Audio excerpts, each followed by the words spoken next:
in light of that, it is also entertaining that the Upper Arlington School Board, which, you know, nobody's ever mistaken Upper Arlington for Columbus City Schools, even though Upper Arlington is doing its best over the last 20 years to move closer to the lack of education of students in Columbus City Schools. UA schools seem hell-bent on joining hands with them.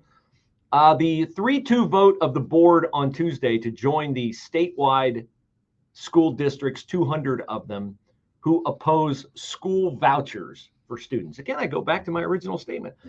Shouldn't everyone in education be about making sure that every child is educated as best as possible? Now, I understand, and I don't have a problem with your territorial interest in having as many students as possible attend your school. I don't oppose that. And I don't oppose your attitude that your school is the best option for every child. That's fine. I don't have an opposition to that. In fact, I feel that way in the district where I am. But here we go. My local teachers union is going to go, then why do you send your kids to private schools?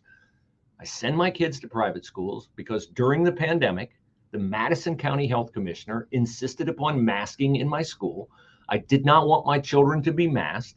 I sent them to a private school where they were not masked, and they asked me not to make them the new kid a second time.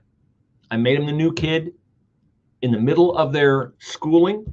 That's not fun for anybody, but I'm not going to make them the new kid again. I gave them the choice. You want to go back? Schools are fine. I got an inside view. Everything's great, but they don't want to be the new kid again. Okay, fine. I'm not going to force them to be the new kid again. So there you go. Take that to your little, next teachers meeting. And when you try to disparage me on social media, like you do, some of you. But the thing with believing you have a great school district, the thing with believing every kid ought to go to your school district should not usurp your overriding desire to have every child be educated as best they can, as best as that child can. But at Upper Arlington, they continue to operate under this, it's not a false narrative, it's a lie, that money for Ed Choice scholarships takes money away from public school funding. That is not true. It is absolutely categorically untrue. They may fear that that someday will happen, but it is not true right now, and I cannot envision a day. You tell me, do more kids go to public schools or do more kids go to private schools? More kids go to public schools, right?